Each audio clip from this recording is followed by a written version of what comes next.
인물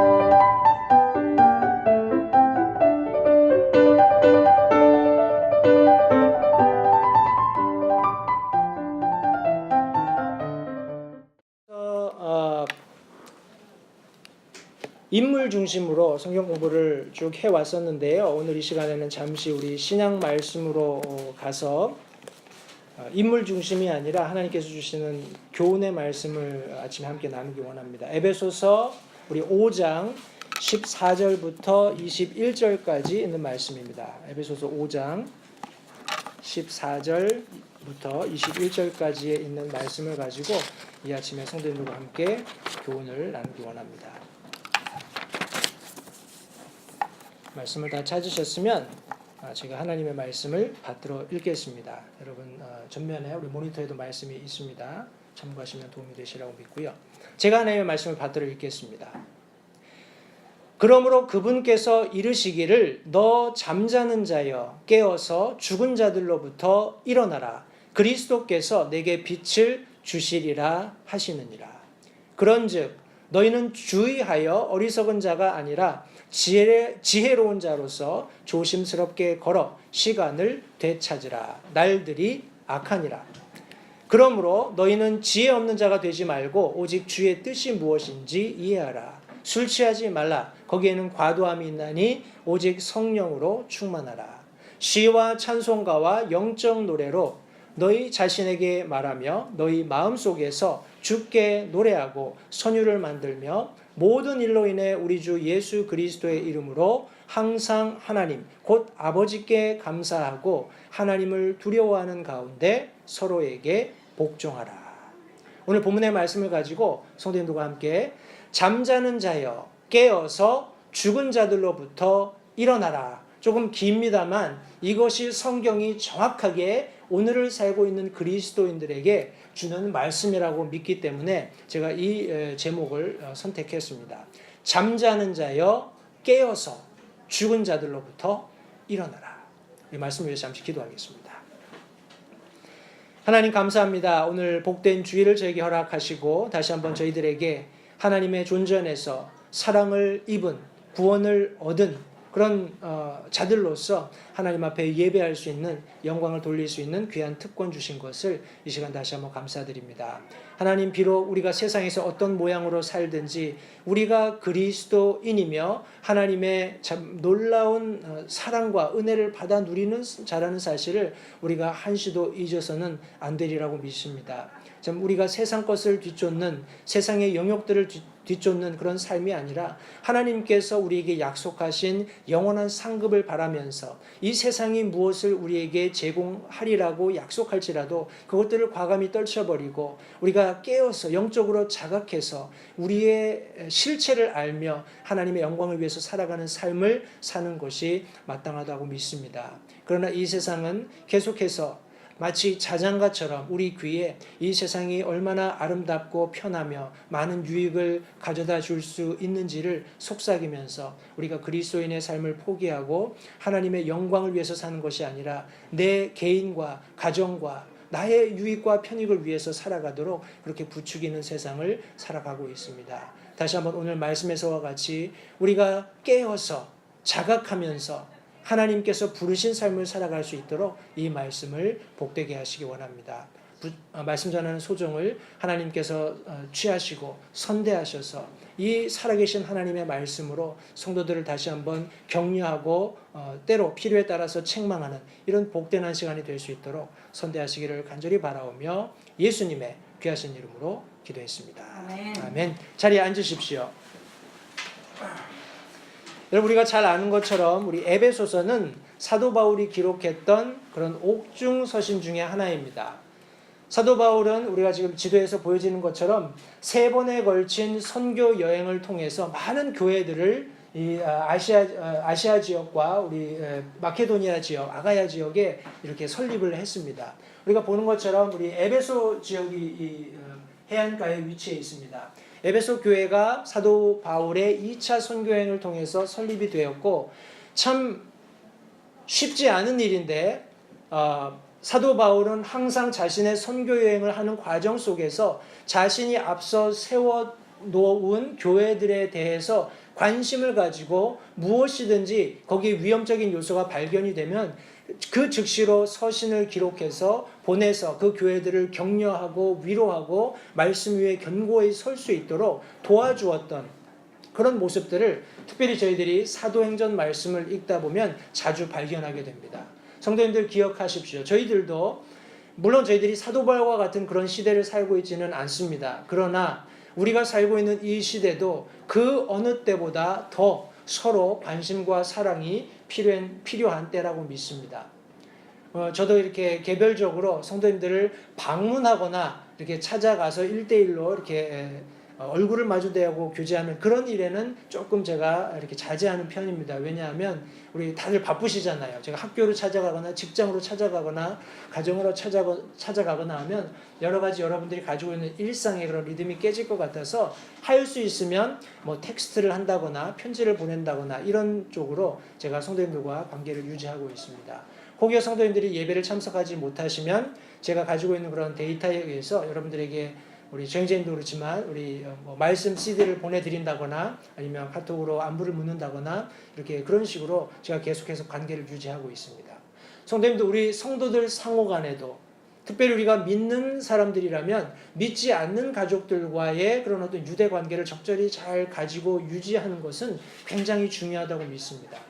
여러분 심지어 제가 앞서 설명드린 대로 지금 사도 바울은 자유의 몸이 되어서 선교 여행을 하고 있는 것이 아니라 로마로 압송되어서 지금 로마의 감옥에 있습니다. 여러분 그 로마의 감옥에 있다라는 그런 상황을 한번 상상해 보세요. 여러분들이 말씀 전하는 것 때문에 예수 믿는다는 것 때문에 믿음 생활한다는 것 때문에 여러 가지 핍박을 받고 어려움에 몰려서 여러분들이 상상하지 않았던 그런 끔찍한 어떤 상황에 있다고 한번 생각해 보십시오. 여러분들이 믿음을 가지고 함께 믿음을 나눴던 사람들을 생각하거나 나보다 믿음이 어린 사람들을 돌아볼 만한 그런 여러분 마음의 여유가 생길 수 있을까요? 굉장히 힘들이라고 생각을 합니다. 제가 이제 2주 후에 목요일에 우리 코로나 지역에서 목회하셨지만 지금 이제 은퇴를 결정하신 이제 서정기 목사님이라고 찾아뵈려고 계획하고 있습니다. 이분이 지금 몸에 원치 않는 질병을 얻어서 더 이상 그 질병을 감당할 수 없어서 목회를 그만두시고 이제 다른 후임자를 찾고 있는 그런 과정 가운데 있습니다. 위에서 계속 기도해 주세요. 저희 주보에도 기도 요청이 나가 있습니다. 여러분 그런 상황에서 계속 제가 그분과 교제하면서 느꼈던 것 하나는 교회를 염려하고 있다는 거예요. 내가 육신적인 질병을 가지고 있지만 어려움이 있지만 계속해서 내가 섬기던 성도들이며 그 성도들이 소속되어 있는 저희와 같이 그 목사님도 미국 교회 아래에서 한인 사역을 하고 계세요. 그 목사님과 그 성도들의 그런 기도 속에서 그 사역을 지속해 오셨는데 그것을 지속할 수 없다는 그런 마음의 부담감 때문에 자기가 가지고 있는 그런 육체적인 어려움보다 그 교회를 위해서 더 많이 기도하시는 그런 모습을 보면서 오늘날도 이런 사도 바울과 같은 영적으로 깨어서 다른 사람들을 섬기고 돌아보는 일에 더 중점 두는 이런 귀한 목회자가 있구나 하는 그런 생각을 하면서 참 감사한 적이 있습니다. 여러분, 저와 여러분들은 물론 하나님의 놀라운 은혜로 구원받았습니다. 그러나 우리 갓 구원받은 성도들 혹은 아직 구원받지 못한 우리 친척들이나 우리 여러분 알고 계시는 지인들 그들을 위해서 기도하면서 지속적으로 관계를 맺으면서 우리 마땅히 그리스도인으로서 살아야 할 그런 삶을 사는 것이 맞다고 믿습니다. 그런데 오늘 말씀은 저와 여러분들에게 우리가 그런 삶을 살고 있지 못하다는 그런 경고의 말씀으로서 다시 한번 우리가 누구이며 어떤 삶을 살아야 하는지를 말씀해 주고 계시다고 생각을 합니다. 때문에 오늘 이 아침에 성도님들과 함께 다시 한번 하나님께서 성령 하나님의 역사하심을 통해서 오늘 이 살아계시는 하나님의 말씀을 통해서 우리들의 참 잠자는 혼을 일깨우고 우리가 영적으로 깨어서 어떤 일을 해야 하는지 우리 세 가지 것을 함께 살펴보고자 합니다. 첫 번째로 오늘 말씀해 보시면 과거에 대한 자각이 선행되어야 한다는 것을 성경이 말씀해 주고 있습니다. 오늘 읽었던 14절 말씀해 보시면 그러므로 그분께서 이르시기를 너 잠자는 자여 라고 말씀하고 있습니다. 너 잠자는 자여. 여러분들은 영적으로 깨어 계십니까? 여러분들이 영적으로 깨어서 하나님이 내게 무엇을 말씀하시는지, 하나님이 내가 어떤 삶을 살기를 원하시는지, 또 내가 그런 삶을 살기를 원하는지 분명히 알고 그렇게 살아가는 삶을 살고 계시냐 하는 질문입니다. 성경은 분명히 하나님께서 너 잠자는 자여 라고 책망하실 수도 있다는 것을 분명히 언급해 주고 있습니다. 깨어서 죽은 자들로부터 일어나라. 그리스도께서 내게 빛을 주시리라. 여러분, 우리는 하나님께서 내게 너 잠자는 자여 라고 말씀하시기 그 이전까지 내 인생의 어떤 시점에서는 과거에 내가 잠자는 자의 모습으로 있을 수도 있었다는 사실을 여러분 아시기 바라요. 내가 알건 알지 못하건 부지불식간에 나도 모르게 살아는 있지만, 살아서 움직이고 있지만, 매일의 생활을 하고는 있지만 하나님께서 원하시는 영적인 그리스도인으로서의 삶을 살지 못하는 잠자고 있는 자의 모습으로 살고 있을 수도 있다는 사실을 우리가 깨달아야 합니다. 여러분, 우리가 어떻게 이것을 깨달을 수 있을까요? 내가 과거에 잠자는 자였다는 것을 어떻게 깨달을 수 있을까요? 성경은 여기 말씀에 그리스도께서 내게 빛을 주신다라고 말씀하고 있습니다. 여러분, 세상 사람들은 빛을 추구합니다. 세상 사람들은 무엇인가 자기에게 어떤 뭐라고 할까요? 깨달음을 주는 그런 것을 기대하는 그런 어떤 습성이 있습니다. 그런데 성경은 분명히 예수 그리스도께서 그 빛이 되신다고 말씀하고 계십니다. 우리 잘 아는 요한복음 1장, 제가 1절부터 5절 말씀을 읽겠습니다. 요한복음 1장 1절부터 5절 말씀해 보시면 우리 인간들이 마땅히 노출되어야 할 빛이 무엇인지를 정확히 설명해 주고 계십니다.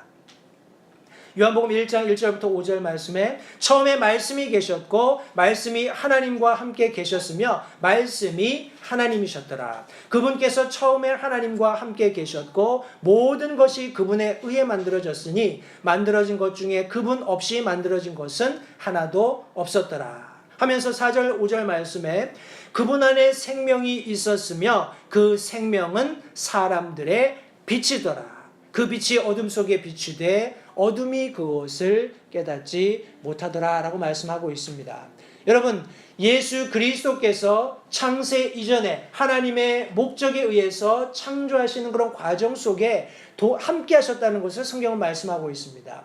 그런데 그분이 창조 활동에 함께 동참하셨을 뿐만 아니라 실제적으로 그분만이 사람들에게 주어지는 빛으로 생명을 가지고 이 땅에 드러나게 되셨다라고 말씀하고 있어요. 그런데 문제는 5절 말씀에 빛이 어둠 속에 비쳤지만은 어둠이 그것을 깨닫지 못했다라고 말씀하고 있습니다. 9절 말씀에 그 빛은 참 빛으로 세상에 들어오는 모든 사람들을 비추느니라. 여러분, 이 빛, 그리스도께서 우리에게 비춰주시는 그 빛만이 저와 여러분들이 마땅히 노출되어야 하고 저와 여러분들의 삶이 그분의 빛 아래 노출될 때 비로소 내가 잠자는 자였구나, 내가 마치 죽어있는 자와 같았구나 하는 것을 깨닫게 된다고 성경이 말씀하고 있습니다. 여러분, 예수님께서 니고데모와의 대화 가운데 요한복음 3장 19절 20절에 이렇게 말씀하십니다. 정죄는 이것이니 곧 빛이 세상에 왔으되 사람들이 자기 행위가 악함으로 빛보다 어둠을 더 사랑한 것이니라. 이는 악을 행하는 자마다 자기 행위를 책망받을까 염려하여 빛을 미워하고 또 빛으로 나오지 아니하기 때문이라. 여러분, 이 말씀이 진리이지요, 그죠? 여러분들 복음을 전할 기회가 있어서 다른 사람들에게 교회 가자, 아니면 우리 함께 성경 공부를 하자, 우리 예배 참석해 보자 이렇게 권면하면 사람들이 쉽게 거절을 합니다.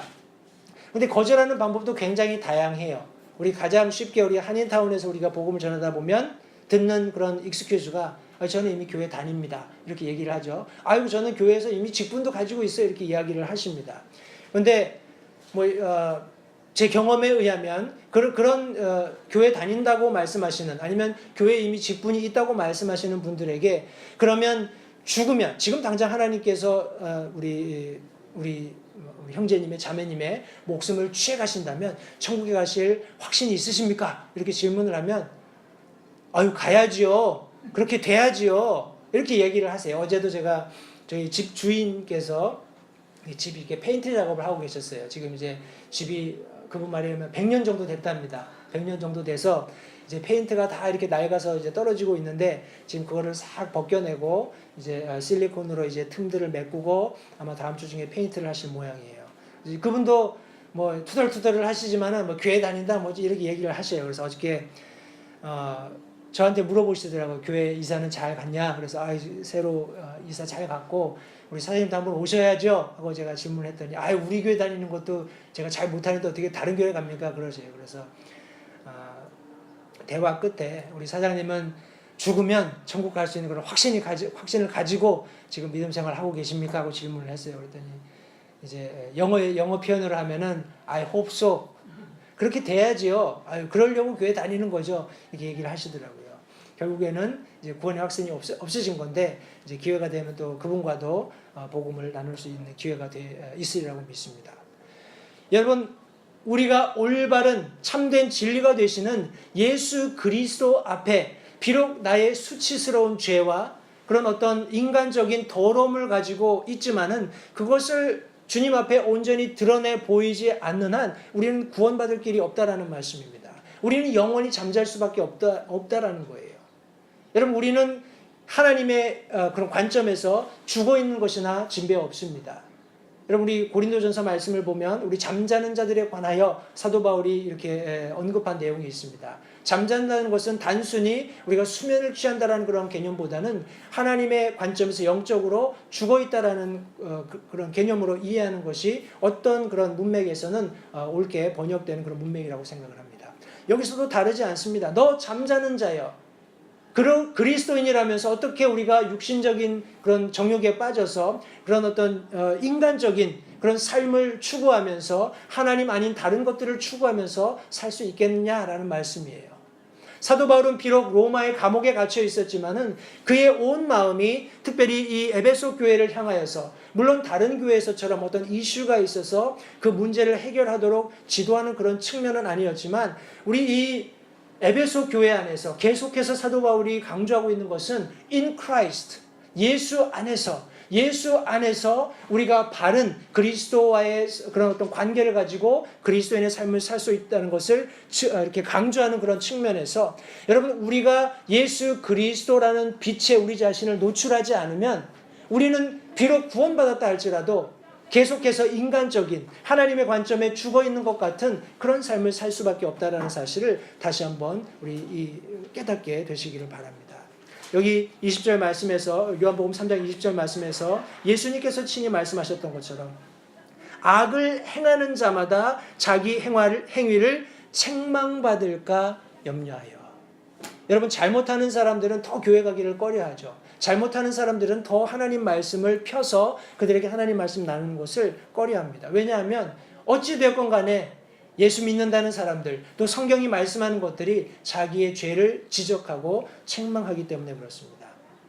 제가 지난 주간에 이제 조금 이후에 다른 대지를 설명하면서도 잠깐 말씀을 드리겠습니다만 우리 아이들에게 음악에 대해서 제가 채플 시간에 조금 설명을 해줬어요. 그런데 재밌는 것이 무엇이냐면 우리 흔히 얘기하는 CCM의 가사들을 보면 죄를 책망하지 않습니다. 여러분, 그런 것을 혹시 인지하셨는지 모르겠지만 우리 CCM, 크리스천 컨템퍼러리 뮤직의 그런 어떤 대세, 큰 어떤 주류 중에 하나는 그냥 예수님이 아름답다, 하나님이 좋으신 분이다, 그리고 우리가 나가면 그분의 은혜를 얻는다, 그분의 은혜가 강같이 내 삶을 채워줄 것이다 하면서 사람들의 감성을 자극합니다. 눈물을 쏟아내게 해요. 그리고 그들이 마치 그런 노래를 할 때 하나님의 은혜를 받고 있는 것처럼 어떻게 심취하게 하는 그런 어떤 음악적인 기교들을 만들어냅니다. 그러나 실상은 그렇지 않죠. 우리는 더러운 죄인입니다. 이사야서의 고백과 같이 우리의 의조차도 하나님의 눈앞에서는 더러운 천조가리에 불과하다라는 것이에요. 여러분, 우리 자신을 예수 그리스도의 빛 아래 온전히 드러내는 삶을 살지 않고는 저와 여러분들도 살아있지만, 영적으로 살았지만 마치 잠자는 자처럼, 죽은 자처럼 우리의 삶을 허비할 수도 있다는 사실을 성도님들 잊지 마시기 바랍니다. 때문에 예수님께서는 마태복음의 산상수훈, 마태복음 5장 14절 15절에서 이렇게 말씀하셨던 겁니다. 우리 마태복음 5장 14절 15절, 너희는 세상의 빛이니 산 위에 세운 도시가 숨겨지지 못하리라. 또 사람들이 등잔불을 켜서 통 밑에 두지 아니하고 등잔대 위에 두나니 이러므로 그것이 집안의 모든 사람에게 빛을 비추느니라. 여러분, 저와 여러분들은 잠자는 자가 되어서 아니 될 뿐만 아니라 저와 여러분들이 온전한 그리스도인의 삶을 살고 있다면, 여러분, 사람들이 저와 여러분들을 우리가 쏟아내고 있는, 우리가 리플렉트하고 있는, 우리가 반사하고 있는 그 예수 그리스도의 빛을 더 넓게 또 효과적으로 증거하게 하기 위해서 우리를 높이 들어 올리게 될 것이라고 여기 말씀해 주고 있습니다. 16절 말씀에는 이와 같이 너희 빛을 사람들 앞에 비추어 그들이 너희의 선한 행위를 보고 하늘에 계신 너희 아버지께 영광을 돌리게 하라. 여러분, 저와 여러분들이 온전한 그리스도인의 삶을 산다면, 우리가 과거에 잠자는 자들이었다는 사실을 깨닫고 그리스도인으로서의 합당한 삶을 살게 되면 사람들이 우리를 보게 된다는 거예요. 사람들이 우리를 주목하게 된다는 것입니다. 여러분, 사람들이 우리를 주목할 때 그래, 내가 좀 잘하지, 내 삶이 좀 청결해 하고 여러분들 그 사람들의 시각을 내게 집중시키는 것이 아니라, 성경은 사람들 앞에 비추어서 그들이 우리의 선한 행위를 보면서 어떻게 결과적으로 하나님께 영광을 돌리도록. 여러분, 계속해서 저와 여러분들은 사람들의 주목을 받는, 물론 그것이 목적이 되어서는 안 됩니다. 합당한 그리스도인의 삶을 사는 것이 저와 여러분들의 삶의 목적이 되어야 해요. 우리가 그런 삶을 살면 사람들이 우리에게 시선을 집중합니다. 주목하게 돼요. 그럴 때 저와 여러분들은 우리의 손가락을 펴서 살아계시는 하나님께, 하나님이 하셨습니다. 하나님이 나를 구원하셨고, 하나님이 내 삶에 빛을 비추셨고, 하나님이 내 삶에 선한 것이 무엇인지를 가르쳐 주셨기 때문에 내가 지금 이런 삶을 살고 있습니다 라고 간증함으로써 그들이 내가 믿는 내 삶을 변화시킨 하나님께 영광을 돌리도록 하라고 성경은 말씀하고 있는 것입니다. 그런 삶을 성경은 우리 15절 말씀해 보니까 주의하여 어리석은 자가 아니라 지혜로운 자로서 조심스럽게 걸어, 이렇게 말씀하고 있습니다. 여러분, 우리가 그런 삶을 살 때 우리가 어리석은 자가 아니라 지혜로운 자가 될 수 있다라고 말씀하고 있어요. 여러분, 지혜로운 사람의 특징이 뭔지 아세요? 지혜로운 사람은 우리 성경 말씀해 보니까 조심스럽게 걷는다라고 말씀하고 있습니다. 우리 영어 표현에는 circumspectly walk한다 라고 표현하고 있어요. 이 circumspectly라는 단어는 우리 한국말로도 뭐 조심스럽게 걷는다라는 의미가 이렇게 내포될 수 있겠습니다만, 내가 걸어가면서, 여러분 혹시 우리 옛날 컴퓨터에 보면은 지뢰 게임이라는 게 있어요. 혹시 아시나요? 이렇게 블럭이 우리 소독구 하는 것처럼, 이렇게 수독구 하는 것처럼 이렇게 돼 있고, 여기 아무것도 없습니다. 근데 내가 하나를 클릭하면 거기에 숫자가 나와요. 숫자가 2가 나오면 그 브릭을 싸고 있는 9개죠. 그죠? 9개의 브릭 중에 2개가 폭탄이 있을 수 있다라는 거예요. 그러면 이제 조심스럽게 어떤 게 폭탄일까 이제 고민하면서 이제 다음 브릭을 클릭하면 그 브릭에 또 숫자가 나옵니다. 뭐 예를 들어서 3. 그러면 요거를 싸고 있는 브릭 중에 3개가 폭탄일 가능성이 있다. 뭐 이런 거를 추론하면서 조심스럽게 이제 하나하나 이제 브릭을 클릭해 가는 겁니다. 여러분, 제가 이 게임을 설명드린 이유는 이 게임을 할 때 굉장히 집중하게 된다는 거예요. 위험 요소가 이미 노출이 되었기 때문에 내가 뭔가 하나를 잘못 클릭하면 폭탄 그림이 나오면서 뻥 터지고 이제 그 게임이 끝나는 거예요. 여러분들이 삶이 그렇다고 한번 생각해 보십시오. 여러분들이 살아가는 매일 매 순간에 결정해야 될 일이 굉장히 많죠. 내가 아침에 일어나서 이걸 먹을까 저걸 먹을까, 아니면 이 옷을 입을까 저 옷을 입을까, 사소한 것으로부터 시작해서 이제 제 아내가 저한테 그런 이제 조언을 자주 해줍니다. 제가 이제 밖에 나갈 때 아무렇게나 편하게 입고 나가는 걸 참 좋아해요. 다른 사람, 이제 좋은 표현으로는 다른 사람 눈치 안 본다는 그런 생각이지만, 이제 애기 엄마가 항상 하는 얘기가, 당신은 목사 아닙니까? 나가서 혹시 누굴 만날지 어떻게 합니까? 그러니까 좀 깔끔하게 깨끗하게 입으라고. 그래서 그렇게 충고를 듣고 깔끔하게 이렇게 깨끗하게 입고 장보러 나가면 거기서 꼭 교회 성도님들을 만나요. 그러면 이제 그때서야 인사하고 나서 돌아서서 우리 아내 말 듣길 잘했다 그런 생각을 하거든요.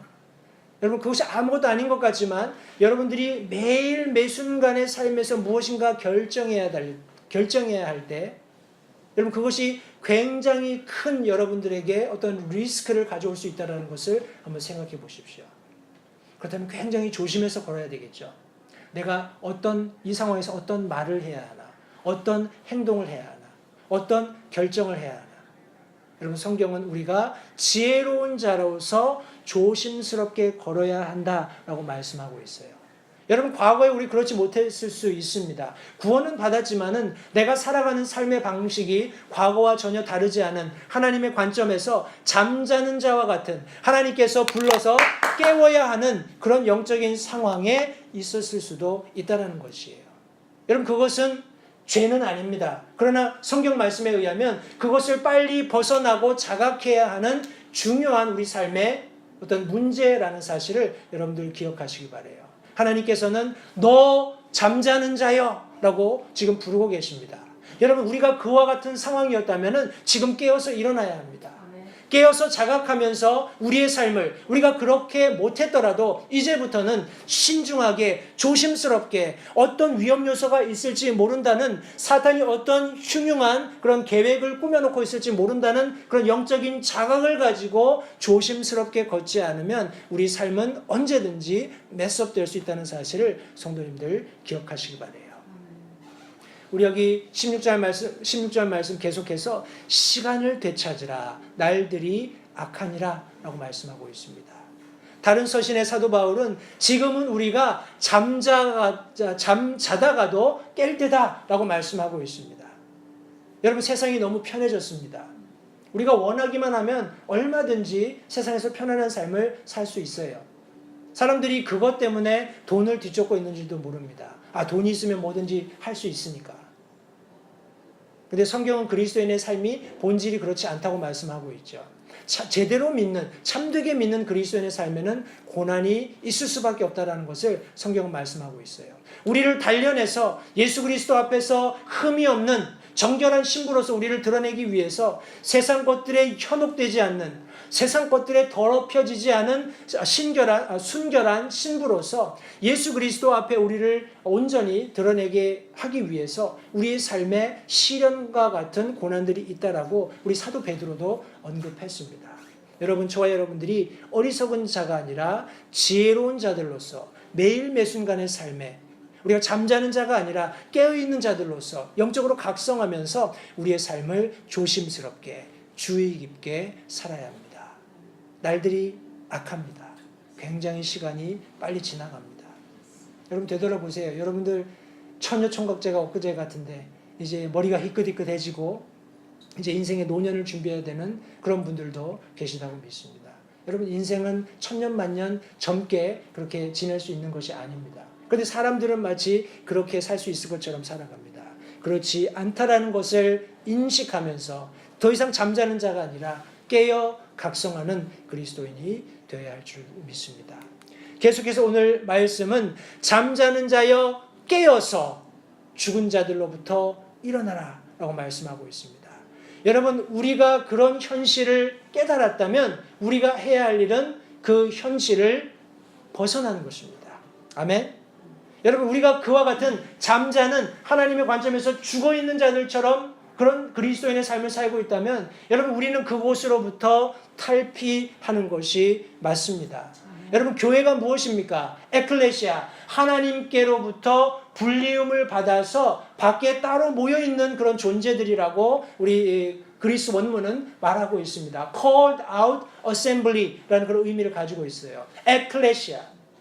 저와 여러분들은 이 세상 삶에 만족하면서 다른 세상 사람들이 살고 있는 삶의 방식대로 사는 것이 아니라 하늘에 속한 방식, 하나님께 속한 그런 삶의 방식을 가지고 살아가는 그런 삶이라는 것을 깨달아야 합니다. 그러기 위해서 우리가 지금 안주하고 있는, 우리 영어 표현을 얘기한다면 컴포트 존을 벗어나서 좀 불편하더라도 뭔가 좀 나한테 맞지 않는다 할지라도 하나님께서 원하신다면 기꺼이 그렇게 할 수 있는 그런 결단력을 가지고 우리의 삶을 살아야 합니다. 여러분, 우리 18절 말씀해 보시면 17절 말씀부터 제가 읽겠습니다. 그러므로 너희는 지혜 없는 자가 되지 말고 오직 주의 뜻이 무엇인지 이해하라.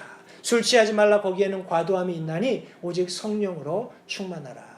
우리 여기 지금 오늘 제가 본문으로 채택한 말씀은 여러분 여기저기서 많이 들었던 말씀이고 잘 기억할 수 있는 그런 어떤 주제들을 담고 있는 말씀입니다. 우리 18절 말씀은 우리 술에 관해서 이야기하면서 술은 취하면 안 된다, 뭐 과도하면 안 된다, 뭐 이런 취지로 설명되는 그런 절이기도 한데, 오늘 전체 내용의 말씀으로 보건대 그런 내용은 아닌 것 같아요. 제가 오늘 조금 더 추가적으로 말씀을 드리겠습니다. 근데 우리 17절 말씀해 보시면 지혜 없는 자가 아니라 앞서 설명한 대로 우리가 과거에 잠자는 자였다라는 것을 자각하고 거기에서 벗어나려는 의지가 있으면 성경은 우리가 지혜로운 자가 될 수 있다라고 말씀하고 있어요. 하나님께서 정의하시는 지혜로운 자, 세상이 얘기하는 세상 물정에 밝고 재테크도 잘하고 뭐 이렇게 성공하는 그런 삶을 사는 그런 어떤 지혜가 아니라 성경이 말씀하시는 지혜는 우리 자신의 삶을 조심스럽게 걸으면서 여기 17절에는 주님의 뜻을 이해하는 그런 자라고 성경은 말씀하고 있습니다. 여러분, 여러분들의 삶을 향한 하나님의 뜻을 알고 계십니까? 이 아침에. 여러분, 우리가 그냥 지식적으로 아는 것과 그런 내가 알고 있는 어떤 성경 말씀의 지식을 근거로 그런 삶을 사는 것과는 별개의 문제입니다. 여러분, 지식이 가득 찬 채로도 우리는 잠잘 수 있습니다. 지식이 가득 찬 채로 하나님의 말씀을 아는 그런 지식을 가득 안고도 그냥 세상 사람들처럼 살아갈 수 있다는 거예요. 근데 중요한 것은 하나님의 말씀에 의하면 우리가 그런 하나님의 말씀을 아는 지식 속에서 그냥 우리의 세상 삶을 사는 것이 아니라 하나님께서는 우리가 그런 컴포트존을 벗어나서 하나님께서 원하시는 삶, 하나님께서 기뻐하시는 삶을 살 것을 원하신다고 분명히 말씀하고 계십니다. 술 취하지 말라. 거기에 과도함이 있다. 여러분, 이 술이라는 것은 굉장히 사람들에게 유혹의 그런 어떤 대명사로서 성경이 묘사하고 있습니다. 저는 개인적으로 술을 먹지 않고 먹어본 적이 없기 때문에 제가 아주 어렸을 때 우리 시골에서 할아버지가 이렇게 옛날에는 그 할아버지들이 반주도 하시고 뭐 이렇게 하셨잖아요. 그래서 시골에 가면 이제 다락이 있는데 다락이 좀 높았던 것 같아요, 제 생각에. 그때 막 제가 올라가기 힘들었으니까. 다락 문을 열면 거기에 이렇게 정종 한 병하고 그 술잔 하나하고 이렇게 생선이 이렇게 놓여져 있었어요. 그러니까 그게 아마 그때 제 생각에 그 할머니나 그 며느리 저한테는 큰 어머니죠. 며느님들이 이제 할아버지 들어오시면 언제든지 이렇게 한잔 하시고 이렇게 안주하시라고 그렇게 항상 이렇게 정종하고 이렇게 생선 구운 걸 이렇게 다락에 문 앞에다가 놔두셨어요. 제가 그걸 어느 날 알게 돼가지고 그 되게 술은 별로 먹고 싶지 않은데 그 생선이 너무 먹고 싶더라고요. 그래서 그 문을 열고 낑낑 아주 올라가가지고 제가 그런 짓은 잘하거든요. 거기 기어 올라가가지고 생선을 이렇게 뜯어 먹다 보니까 저게 무슨 맛일까? 허연 맹물 같은데 저게 무슨 맛일까 싶어가지고 그걸 조금 따라가지고 이렇게 입에다 딱 대고서 그냥 바로 그냥 뱉어버렸죠. 쓰니까 술맛이 쓰다는 것은 압니다. 그래서 이제 생선을 먹다가 나중에 들켜서 아주 혼났던 기억이 나는데 어찌됐건 간에 세상 사람들에게 이 술이라는 것은 굉장히 매력이 있는 것 같아요. 굉장히 유혹거리가 되는 것 같습니다. 여러분, 이 세상에 꼭 우리가 어떤 음료로서의 술이 아니더라도 우리를 유혹하는, 우리에게 어떤 관심을 집중하게 되는 그런 요소들이 굉장히 많다고 생각을 합니다. 그런데 우리 세상에 어떤 사람이 나는 그냥 뭐 한 잔만 딱 먹으면 나는 만족해요. 나는 더 이상 필요하지 않습니다. 이런 사람이 어디 있습니까? 그죠? 분위기에 휩쓸려서 아니면 뭐 자기가 가지고 있는 어떤 스트레스 때문에 한 잔, 두 잔 먹다 보면은 취해서 옛날 사람 말처럼 뭐 원숭이도 되고 돼지도 되고 개도 되고 이렇게 한다는데 이런 과정들을 통해서 술이 자신을 이렇게 컨트롤하는 그런 지경에 빠진다라는 거예요. 그런 의미에서 성경은 과도함이 있다. 우리 excess라는 단어를 썼습니다. 이 단어는 more than is needed, desired or required. 다시 말하면 필요한 것보다 더 많이, 또 내가 요구하는 것보다 더 많이, 또 내게 요구되는 것보다 더 많이 그런 어떤 의미를 담고 있어요. 항상 이 술이라는 것은 그런 과도함을 부른다는 의미에서 우리가 세상적으로 하나님의 어떤 뜻에 의하지 않은 그런 인간적인 욕심을 가지고 무엇을 하게 되면 항상 과도한 데 이르게 된다는 것을 성경이 말씀하고 있습니다. 때문에 술 취하지 말라라고 말씀하고 있는 거예요. 세상 것들에 현혹되지 말라는 것입니다. 거기에 온 마음을 쏟아서 하나님의 뜻을 망각하지 말라는 의미로 성경이 경고해주고 계신 것입니다. 그러면서 뭐라고 말씀하시는 거 아니? 오직 성령으로 충만하라. 하나님의 영께서 우리를 소유하시고 우리의 삶에 간섭하시고 우리의 필요를 공급해 주시는 그런 삶을 살 때 우리 성경은 자족함을 우리가 갖게 된다라고 말씀해 주고 계세요. 여러분 세상 사람 보십시오. 여러분 제가 얼핏 읽었던 그 책의 내용 중에 하나가 이 사람이 부자에게 질문을 했습니다. 굉장한 부자예요. 뭐 하나 부러울 것이 없는 부자인데 이 리포터가 질문을 했습니다. 지금 당신에게 필요한 것이 무엇입니까? 여러분 부자가 뭐라고 대답했는 줄 아세요? One more dollar. 여러분 부자들에게는 항상 부족함이 있습니다. 여러분 예수님께서 누가복음에 예를 들어 설명해 주셨던 것처럼 이 부자가 이제 더 이상 자기 물건을 둘 곳이 없습니다. 뭐라고 얘기하죠? 자, 내가 가서 그러면 내가 있는 거에 만족하고 나머지 것들은 우리 자선 사업을 하자 이렇게 생각할 것 같죠? 그렇지 않습니다.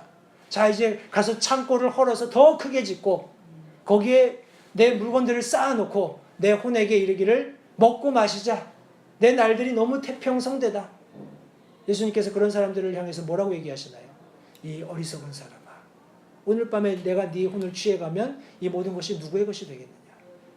여러분 거기에는 하나님의 성령의 지혜가 전혀 없는 그런 삶의 모습을 보여주고 있다는 사실을 기억하시기 바라요. 저와 여러분들은 술 취하지 말아야 합니다. 세상의 그 어떤 것에도 심취하지 말아야 합니다. 거기에 우리의 마음을 빼앗겨서는 안 됩니다. 가령 그와 같은 삶을 살고 있다면 우리는 그런 현실로부터 탈피해야 합니다. 도망쳐야 합니다. 그것이 성경적인 어떤 의미에서는 회개입니다. 그죠? 180도 우리가 살던 삶의 방향으로부터 돌아서서 그냥 또 다른 어떤 것으로 가는 것이 아니라 예수 그리스도께 가는 것입니다. 그분께 가는 거예요. 그러기 위해서 우리를 지도해 주시는 분이 계시는데 바로 성령 하나님이라고 성경은 말씀하고 있습니다. 계속해서 오직 성령으로 충만하라 라고 말씀하시면서 여러분 이 성령으로 충만한다라는 것은 예수님께서 제자들에게 실제적으로 보여주셨던 것이고 초대 교회에서 경험했던 겁니다. 그리고 이제는 믿는 거듭난 모든 성도들 한 사람 한 사람에게 요구되고 있는 사실이라는 것을 성도님들 기억하시기 바라요. 이것은 굉장히 시급한 문제입니다. 많은 사람들이 내가 교회 다니면 됐지, 내가 이렇게 헌신하면 됐지, 이렇게 봉사하면 됐지, 이렇게 헌금을 드리면 됐지, 희생하면 됐지. 그렇지 않습니다. 하나님께서는 우리가 살고 있는 이런 안주하는 잠자는 하나님의 관점에서 죽어있는 것 같은 삶을 자각하고 거기서 깨어서 지금 탈출하라고 도피하라고 말씀하고 계십니다. 그렇게 할 때 비로소 저와 여러분들이 하나님께서 원하시는 삶을 살 수 있습니다. 여러분 그렇게 할 수 있는 궁극적인 이유가 무엇인가 하니 바로 미래에 대한 확신이 있기 때문에 그렇습니다. 구원의 확신입니다. 여러분 나머지 말씀드립니다. 19절부터 제가 21절까지의 말씀을 읽겠습니다.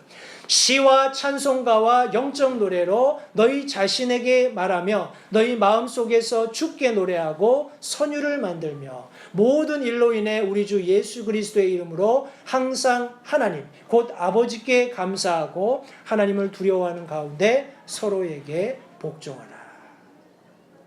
여러분, 우리가 과거를 자각하고 거기에서 깨어서 탈피하도록 우리에게 힘을 공급해 주는 것이 있다면 바로 미래에 대한 확신입니다. 내가 거하게 될 영원한 처소가 있다라는 것이에요.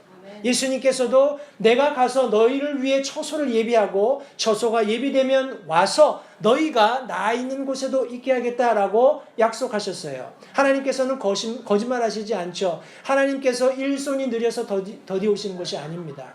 한 혼이라도 더 구원받아서 그분과 함께 영원을 보내기 원하시는 그런 사랑 때문에 길이 참고 계신다는 것을 성경은 분명히 말씀하고 있습니다. 여러분, 저와 여러분들은 언젠가 하나님께서 우리를 위해서 예비해 두신 그 영원한 처소에서 영혼을 보내게 될 것입니다. 여러분, 그것을 생각할 때 저와 여러분들의 삶이 어떠해야 하겠습니까? 성경 말씀은 시와 찬송가와 영적 노래로 너희 자신에게 말하며 너희 마음속에서 주께 노래하고 선율을 만들라라고 말씀하고 있습니다. 여러분, 제가 앞서 잠시 설명드렸고 제가 이제 이후에 설명드리겠다고 말씀드렸던 그런 어떤 CCM 관련해서 제가 조금만 부연해서 설명을 드리겠습니다. 이제 제가 지난 목요일 날 우리 채플 시간에 아이들에게 이제 한 3가지 정도 제가 이렇게 뭔가요? 인터넷에서 발췌한 그런 CCM과 우리 히브리 사람들이 히브리 말로 찬양하는 시편 그런 찬송 하나와 또 이게 제가 좋아하는 찬송가 헛된 일에 세월 보내고 주를 멀리 떠나 있었네 갈보리 at Calvary 그 세 곡을 이렇게 아이들에게 들려주면서 너희들이 이거 어떻게 생각이 들었을 때 어떤 느낌이 드느냐 이렇게 애들에게 물어봤어요. 여러분, 히브리 찬송은 그냥 말씀 그대로 읽는 겁니다. 근데 걔네들은 이제 억양이 있고 이렇게 독특한 그런 뭐라고 하나 음악적인 흐름이 있기 때문에 약간 마이너풍으로 좀 이렇게 슬픈 듯한 잔잔한 그런 음악이 흐르는데 그냥 성경을 그대로 읽는 거예요. 히브리 성경을 그대로 읽는 겁니다. 때문에 아이들이 느끼기에 굉장히 뭔가 이렇게 거룩한 느낌이 든다. 굉장히 마음을 편안하게 한다. 이런 이야기들을 아이들이 해주었어요. 그러고 나서 제가 CCM을 한 곡 틀었습니다. 그 가사에는 아무 문제가 될 게 없어요. 하나님은 거룩한 분이다.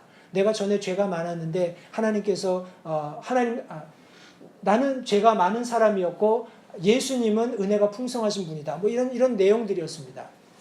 그래서 제가 아이들에게 물어봤어요. 이 그 음악이 근데 굉장히 뭐라고 할까요? 묘합니다. 음악을 듣고 있으면은 굉장히 좀 이렇게 묘한, 이렇게 몽환적인 그런 어떤 분위기를 느끼게 돼요.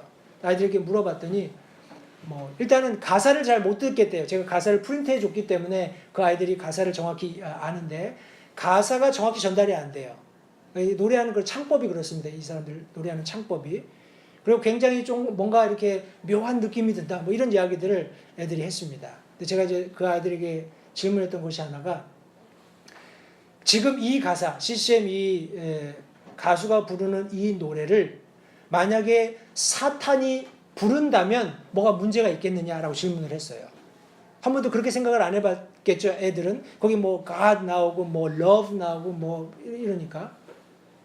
근데 이제 제가 천천히 가사를 읽었습니다. 그런데 가사를 읽는 동안에 사탄이 싫어할 만한 혹은 사탄이 혐오할 만한 그런 가사가 전혀 없다라는 거예요. 여러분, 마귀도 우리 성경 말씀에 보면 마귀도 예수님을 하나님의 아들로 인정하죠. Thou art the Son of God. 당신이 하나님의 아들인 것을 알고 있다라고 고백하잖아요. 그러니까 you are Almighty God 이렇게 이야기하는 거, Your highest, Almighty 이렇게 이야기하는 거는 사탄에게도 아무 문제가 없어요. Top to bottom, 처음부터 끝까지 사탄이 그 자리에 앉아서 그 노래하는 사람들의 그런 음악을 들어도 그 자리를 떠날 이유가 없어요. 자기도 거기서 인조이할 수 있다라는 겁니다. 근데 제가 마지막으로 들려줬던 우리 at Calvary, 헛된 일에 세월 보내고 주를 멀리 떠나 있었네. 이 찬양을 들려주었을 때 아이들이 이제 흥얼흥얼 따라하기 시작했어요. 그러면서 제가 이 모든 찬양들의 차이점이 뭐냐, 특별히 이 CCM과 찬송가, 우리가 부르고 검증된 찬송가의 차이가 무엇이냐. 여러분, 이 CCM은 그냥 감성적인 거예요. 믿는 사람이든지 믿지 않는 사람들이지 그냥 같이 앉아서 우리는 그냥 하나고 하나님 앞에서 우리는 다 이렇게 되는 건데, 이 at Calvary 이 찬송가는 내가 구원받지 않았다면 부를 수 없는 것이고 사탄이 제일 싫어하는 예수 그리스도의 보혈이 거기 기록되어 있다라는 겁니다. 여러분, 사탄이 이 하나님의 말씀 성경을 변개하기 위해서 얼마나 많은 노력을 했는지 우리는 역사적으로 잘 알고 있습니다. 많은 믿음의 사람들이 그 단어 하나를 이 성경 안에서 지키기 위해서 침례라는, 믿는 자의 구원이라는 그런 단순한 교리들을 지키기 위해서 얼마나 많은 목숨을 희생했습니까? 그런데 찬송도 그와 같아야 하는, 우리 성경 말씀에 의하면 시와 찬송가와 영적인 노래로 너희 자신에게 말해야 한다라는 그런 분명한, 내 구원을 확신해야 한다는, 하나님이 누구신지를 확신해야 한다라는, 예수 그리스도의 보혈이 내게 어떤 그런 영향력을 미쳤는지를 분명히 증거해야 한다라는 그런 단순한 진리로부터 벗어나서 사람들은 이제 자기 자신을 우리 패들링 한다고 할까요? 자기 자신의 어떤 귀를 즐겁게 하는, 엔터테인먼트 하는 그런 도구로 음악을 사용하게 되었다라는 겁니다. 하나님은 그것을 원치 않으세요. 여러분, 음악은 그런 도구가 절대 아닙니다. 근데 더 나가서 여기 뭐라고 얘기하냐면 너희 마음속에서 주께 노래하고 선율을 만들며. 여러분, 저는 우리 자매님들도 많이 그렇게 하실 거예요. 형제님들도 그렇게 하시라고 믿는데, 제 아내가 이렇게 뭔가 이렇게 집중해서 이렇게 요리를 하거나 이렇게 설거지를 하고 있으면은 뒤에 가서 보면은 이제 흥얼흥얼 찬송가하는 그런 모습을 제가 자주 봅니다. 흥얼흥얼 찬송가를 부르면서 우리 자매들 일하실 때 이렇게 미용실을 하시지만 이렇게 하시면서 흥얼흥얼 나도 모르게 찬송가가 나올 때가 있잖아요. 형제님들 물론 고된 일을 하시지만 우리 일하면서 나도 모르게 흥얼흥얼 찬송가가 나올 때가 있습니다. 여러분, 그것은 어떤 의미에서는 무의식 상태에서 나오는 거죠. 다른 말로 얘기하면 내가 하나님과 이런 관계가 있다. 하나님께서 나를 이렇게 새롭게 창조하셨다. 나는 구원하신 하나님의 새로운 창조물이다 하는 것을 고백하는 것입니다. 내 마음속에서 그것이 쏟아져 나오는 거예요. 그런데 말씀에 의하니까 마음속에서 주께 노래하고 선율을 만들라라고 말씀하고 있습니다. 여러분, 우리 음악의 3대 요소 뭐죠? 리듬, 멜로디, 하모니, 이렇게 우리 3대 요소라고 하는데, 이 멜로디가 없으면, 선율이 없으면 하모니도 없고 리듬도 없습니다. 그죠? 그런 의미에서 선율을 만들라는 것은 굉장히 중요한 의미가 있어요. 나중에 우리 음악에 대해서 따로 우리 다루게 되면 좀 더 깊이 말씀을 드릴 수 있겠습니다만, 여러분, 선율이 있는데 선율에다가 하모니, 우리 화음을 어떻게 넣느냐에 따라서 굉장히 음악이 달라져요. 앞서 제가 설명드렸던 그 CCM에는 메이저라든지 서스포라든지 어그먼트라든지 뭔가 이렇게 하모니로 그것을 같이 연주하면 사람들에게 묘한 그런 몽환적인 느낌을 주는 그런 코드들을 굉장히 많이 사용을 합니다. 근데 여러분, 우리가 함께 불렀던 찬송가에는 그런 코드가 전혀 없어요. 그죠? 우리는 3도, 5도 딱 정해진 그런 어떤 화음 안에서 아름다운 그런 어떤 정확한 그런 소리를 내는 것이 목적이기 때문에 그런 난해한 코드들을 사용하지 않습니다. 하나님께서는 우리가 그런 코드라든지 리듬에 앞서서 있어야 되는 선율, 멜로디를 만들라고 말씀하고 있어요. 여러분, 저와 여러분들의 삶은 하나님 앞에서 아름다운 멜로디여야 합니다. 여러분, 엇박자가 아니라 정박자로 하나님께서 주신 말씀 가운데 정확히 질서를 가지고 살아가는 그런 삶을 살아가야 한다는 말씀이에요. 하나님께서 내가 얘를 좀 쓰고 싶은데 얘 살아가는 삶이 항상 엇박자야, 이러면 사용하실 수 있으시겠어요? 여러분, 우리는 한결같은 믿음을 가지고 한결같은 그리스도인의 삶을 살아야 합니다. 왜요? 우리에게 분명한 미래가 약속되어 있기 때문에. 어떤 날은 교회 가고, 어떤 날은 기분이 이러니까, 상황이 이러니까 안 가고, 어떤 날은 열심히 헌신하고, 어떤 날은 내가 지금 그럴 기분이 아니야, 또 헌신하지 않고. 여러분, 그와 같은 그리스도인의 삶을 살아간다면 여러분들은 다른 의미로 어떤 때는 내가 확신이 있고 어떤 때는 내가 하나님 섬기는 것이 즐겁고 또 어떤 때는 그렇지 않다라는 것을 그저 드러낼 뿐입니다. 하나님의 관점에서 내가 정말 저 사람을 쓰고 싶은데 저 아이를 사용하고 싶은데 언제쯤 저 아이가 분명한 미래에 대한 확신, 구원에 대한 확신, 나를 사랑함에 대한 확신을 가지고 온전히 드려질까 하는 안타까움만을 자아낼 뿐이라는 것을 성도님들 잊지 마시기 바라요. 저와 여러분들은 찬양하는 삶을 살아야 할 뿐만 아니라 성경은 감사하는 삶을 살아야 한다고 말씀하고 있습니다. 20절에 모든 일로 인해 우리 주 예수 그리스도 이름으로 항상 하나님께 곧 아버지께 감사하고.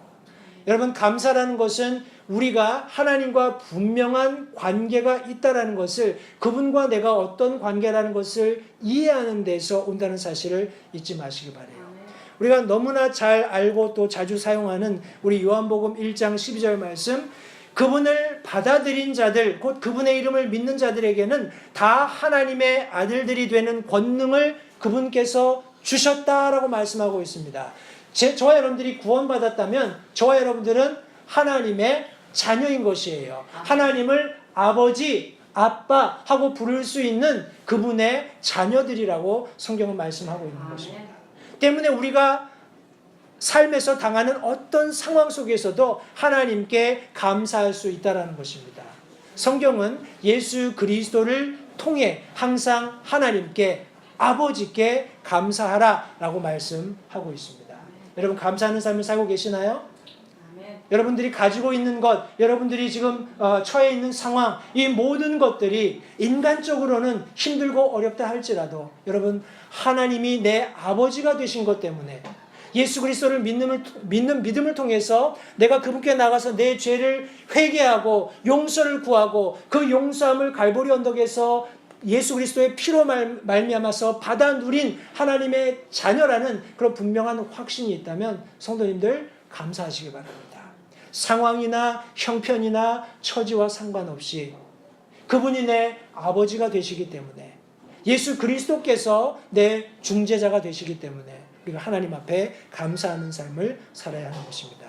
마지막으로 하나님을 두려워하는 가운데 복종하는 삶을 살라고 말씀하고 있습니다. 여러분, 복종이라는 단어를 좋아하는 사람은 아마 많지 않을 겁니다. 그죠?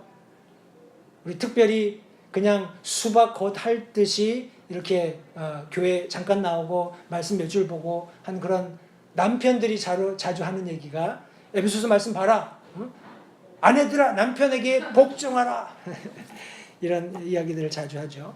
근데 여기 그거보다 앞서서 우리 방금 읽었던 에베소서 5장 21절 말씀에서는 서로 복종하라 말씀하고 있습니다.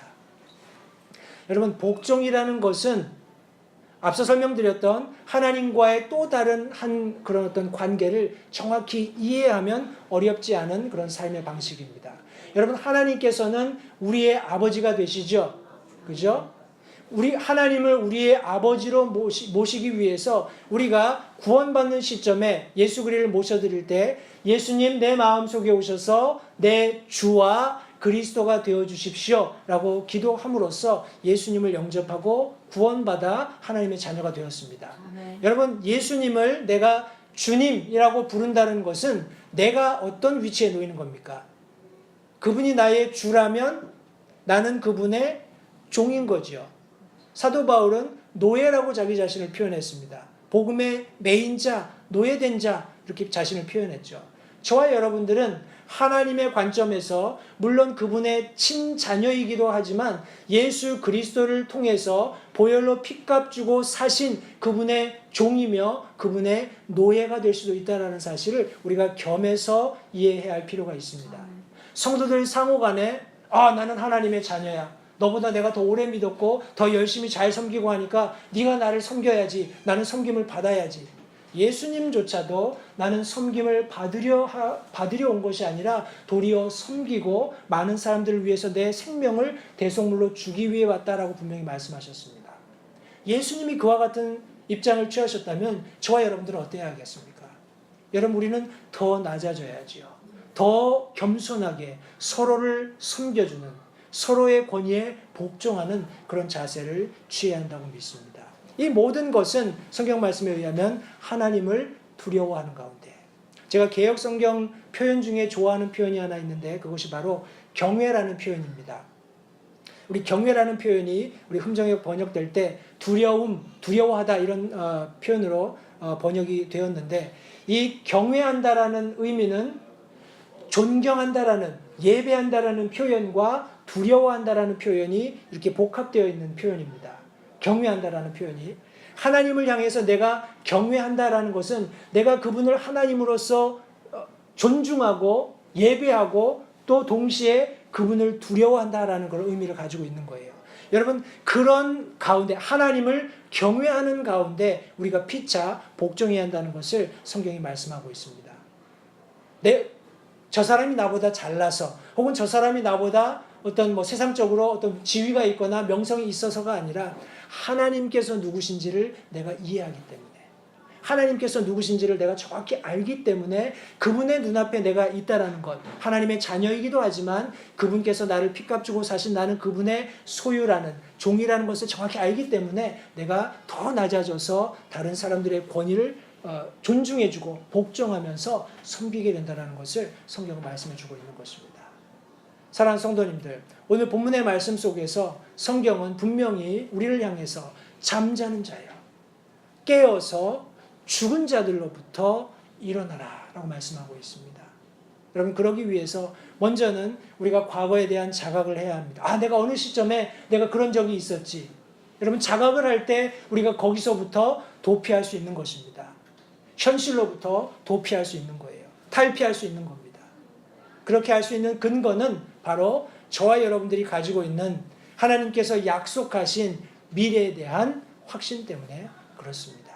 잠자는 자가 아니라 깨어서 하나님의 영광을 위해서 뜨겁게 일하면서 그분의 오심을 고대하는 모든 LH 침례교회 성도님들이 되시기 바랍니다. 기도하겠습니다.